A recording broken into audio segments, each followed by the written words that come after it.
brother here. You said your post is what? I am a geographer. I'm also representing the Tellnigerians from Switzerland. All right, can you tell us about this Tellnigerians? Tellnigerians is about Nigeria and Nigerian and Nigerians itself.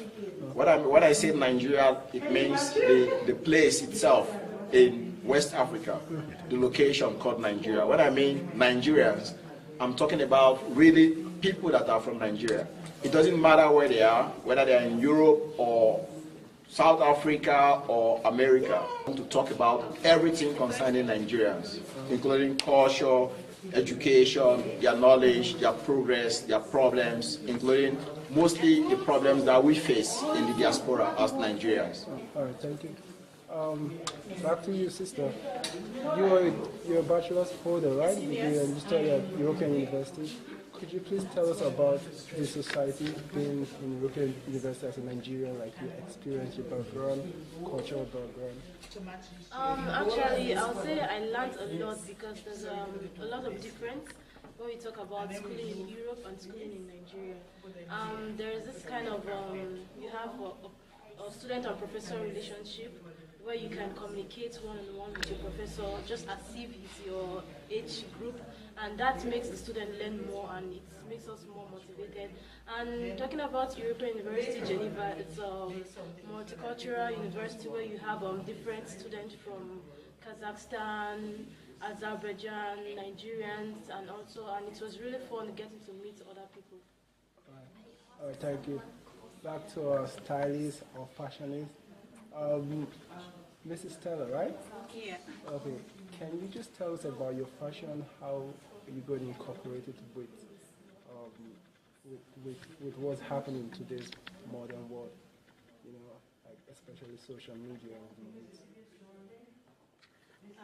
First of all, I would say I started this when I was a little girl. You know, I just saw myself taking photos and the dressing and all that. But fashion has to really do with a lot of different things. It depends the way you feel about fashion. You can dress anyhow you want, and you can make yourself feel good the way you want.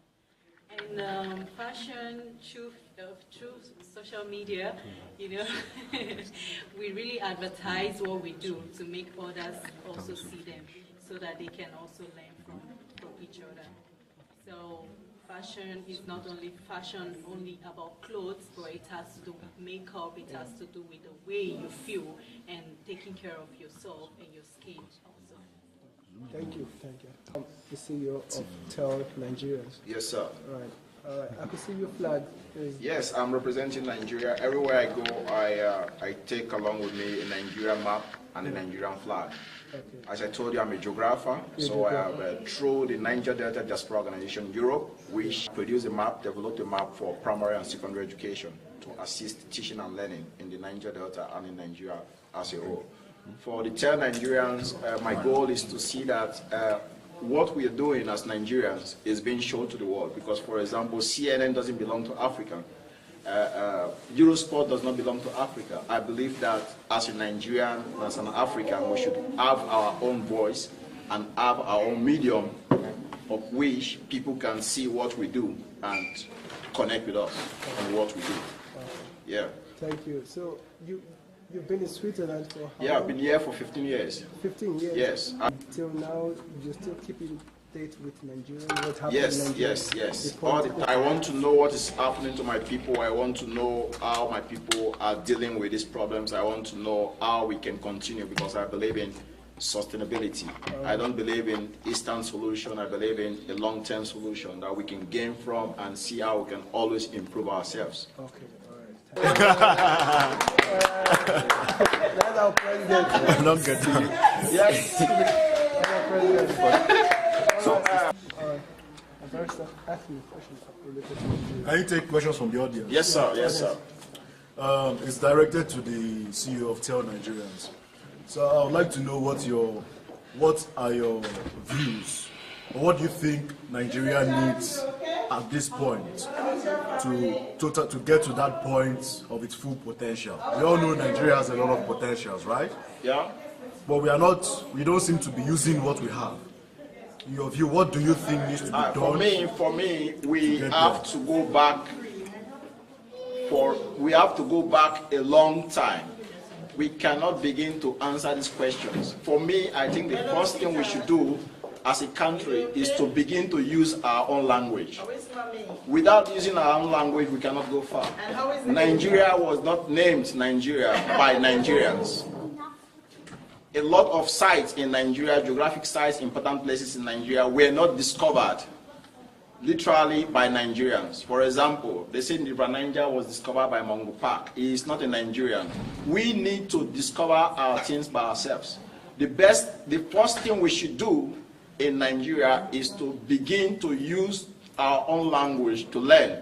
That is why if you go to other countries like Switzerland, like Germany, the first thing they do to you is they tell you, you must be integrated, you must speak the language. That is to tell you that you are going to pass through a process of grooming. You know, you have to come on board in the Swiss way for you to be in Switzerland. So for us Nigerians, we should have our own language.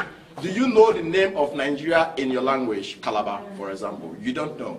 There is no name for Nigeria in Igbo language. So we should begin first with our own language, begin to code our own things in our own way. Then from there we can start. Because if you are telling me we want to improve education and because we don't have good schools, the schools are bad, we don't have equipment, you are beginning from 70% solving the problem. Let us start from 0%.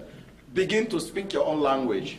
Use your language to nomenclate or call all your materials and things by yourself. Then from there, people that will come, they will be forced to learn that language. We are using English language that the colonial masters left for us. Switzerland, if you go to some places, they tell you by uns. That means that by us. They will tell you by uns es ist nicht so. By us, it is not like that. In Nigeria, what do we have that is our own, that is not like other people's own? You must ask yourself this question. So for me, let's go back to use our own language and begin to learn. Thank you. More questions? All right. Thank you. Thank you. So we come to the. Do you have one more question? Questions for audience. Yeah, audience. You can show one more. Thank you very much. My name is Hafalabi. I'm also really privileged to be here today, and I'm very grateful to the organizer of this program. Keep this up. It's a way of enlightening us and making sure that we learn from our heritage, which is something that we cannot afford to forget. So thank you very much. I'm really honored. My question also goes to the CEO. He is a leader, and not just a leader, but a leader in diaspora, because many people count on his intellect. So I would actually want to ask you, sir. Currently today, Nigeria is going through a lot of crisis, and in this crisis, it's countless. We are suffering from leadership crisis, followership crisis, and so many things are just upside down. If you're given the opportunity to actually address the Nigerian situation today, what are those things that you really want to change? I think we have to address just one thing. We don't have so much thing to address. I spoke with a friend yesterday, and he mentioned that also. You must be disciplined. Everything we have in place as Nigerians, and in Nigeria we have a lot of things in place, but discipline is missing. If you are given a position, or if you are going for a position, you must be disciplined. You must be conscious of what you're doing. You must be able to be productive, because the people need results. Discipline is missing from Nigeria. The people must be disciplined, because everything we already have in place. We have laws, we have lawyers, we have everything in place, but discipline is missing. All right, thank you very much. It's because of discipline that most European countries are disciplined. That is why we came here. Mm-hmm. Yes, if they are not disciplined, my guy, you go wrong on another place. Okay. Yes, because Switzerland people, they are disciplined. They know the law, they know what they are supposed to do at the right time. That is why we came here, even as refugees. We begin to beg to stay. Okay. Yes, so discipline is number one. Yeah. Thank you very much for that. Thank you, sir. One more follow-up question. let's say today you are the president of the Federal Republic of Nigeria, and you are currently sitting on the hot seat of no fuel in the country. What will you actually do in that situation to revive the case? And again, another one, just so that you can answer it too. So many people have criticized the current president for his many foreign overseas trips, jamboree. So will you be, if you are in his position, will you actually advocate for those trips, or you would think that it's a waste of federal resources, people's money, and you would have done it otherwise? Yeah, I get you. There are the two questions. Number one question is that it's coming also from this discipline. Discipline is missing, so the link between even the leaders and the people is being broken, because the discipline, lack of discipline, brings untrust. People don't trust you because they think you are not disciplined. And number two, Nigerians, we complain a lot. We are complaining too much. For example, the government, the president could have like a small meeting with his core people to see how they can revive any problems. What is missing between the government and the ordinary people in Nigeria is communication. They don't know what's going on. For example, everybody is complaining that Buhari is traveling too much. But do you know what he's going to do there? You don't know. You don't know what Buhari is going to do there. So you must be aware of certain things for you to be able to criticize negatively or positively on a particular subject. But don't you think it's usurping the role of his foreign affairs minister if he's the one actually doing all the overseas trips? That is because we don't know what he is going to do. Did you call any kind of foreign minister to ask why he is the person in charge or he is the person traveling for this journey? We don't know. So we must respect the leadership, and we must respect the leaders. The problem is we, Nigerians, must assist the government. I have been in a different situation and different organization where I've seen that people come, get position, and they go and sleep. They don't know what's going on anymore. You belong to an organization, you go and sleep. We must support the government. Leadership is not about the leader himself. Obama, for example, he cannot do so much. If you see him, he is less than 80 kilograms. He is not a big man. But with the people, if they are ready to support, you get a great community. It's like this. All right, thank you. Thank you, sir. One more question to the two ladies, so that you guys. It's interesting for me to know. I want to know the lady that schooled in European University. I want to know. Definitely your level of thinking has changed, because you have experience of what it's like to be to school in Europe, and European University is a prestigious school. So going back, looking at Nigeria as it is now, if you were elected, you studied international relations, I believe. Sure. If you were appointed a minister of foreign affairs, for instance, or put in a position of power, how would you change things? What new approach would you introduce into that office that will change Nigeria? What would you do? Thank you for the question. Firstly, I think I'm going to give opportunity to the young ones, because that's what is actually missing in Nigeria. If you look at the political system now, it's all surrounded by our forefathers, because right from when we were still babies, they were the one ruling us, and still yet. And there are some saying that said we are the future generation. And we keep saying we are the future generation until we get old and join that crew.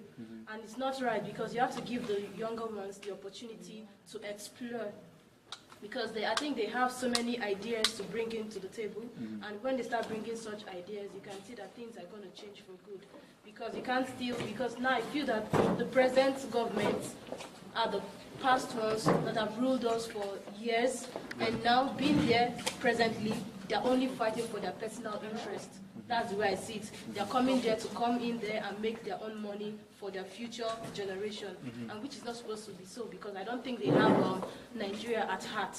So if the young ones are being given opportunity, I'm sure they have the country at heart, and they're going to make things better in a different approach. That's what I think. That's good. That's good. I think so too. I think the youth should be given some chance to speak, to perform. Because yeah. Do you think the youth will be given, or the youth has to take it by force? Yeah, that's the thing. Because on the leadership basis, on a governmental ground, you give them, you allow people, as she said, you open a way for them. They cannot, if you are coming as a youth or as a young man just to take office, it's a crime. You cannot just come to my office to say you want to become the president because I'm not acting good. You have to follow the process. Yeah, like you said, taking it by force. We can take it by force, but are we being given the opportunity to take it by force? They say we are in a democratic society, but which I don't believe 100% it's so. Because, for example, now when you check in Swiss, when you go into offices, you see young guys holding the position of managerial positions, but in Nigeria it's different. You have to be grey-haired or this for you to hold top positions. It's not like that. And when, as a young person, when you come to apply, they're like, yeah, that you apply, they make it open for you, but based on your age, they cut you out of the job and choose someone that is more advanced. It's not supposed to be so. I understand it. One more, and this is my final question to the fashion stylist. I'd like to know, how have you, definitely your background in Nigeria and now in Europe, Switzerland, how has that transition been, applying African fashion in the Swiss environment? Has the Swiss environment has it been tolerant? Is it accepting the African style? What's your view? How has the Swiss culture accepted African fashion, African style of dressing and makeup so far? To your question, when you're talking about African style, you mean the way we dress as an African? Or Fashion, what the dressing, the material itself. Yeah. Well, that's what I mean. The look. Okay, I would say ever since we had the African print and fashion in Africa, it hasn't been really shown out, before. But now I see we are now moving forward, and everything I see now, it's really impressive because the whites, they are all in this moment in the way of African style. They love it, and I don't know the reason why, because fashion has changed. It's no more the way it was before. Before, we don't really recognize the African print. We don't really recognize that we are putting on our own kind of traditional wears. But now, fashion has come and it's over everywhere. And I feel impressed because when I see the whites on our own African prints, it's so amazing. It's amazing because that shows me that yes, now we are Africans, we have to continue. We don't have to always stay in the modern way, in the English way. We have to come out with our own ways because the white people are already taking over every part of it. So why we not doing the same to impress also the world? Understood. Yeah. Thank you very much. Thank you very much. Now we'll come to the end of this talk show. Do you have anything from the audience to say? Well, we don't have anything to say. We have been well informed. So we are just grateful for allowing us to actually tap from their level of intellect. So they deserve a round of applause. Yeah. Thank you.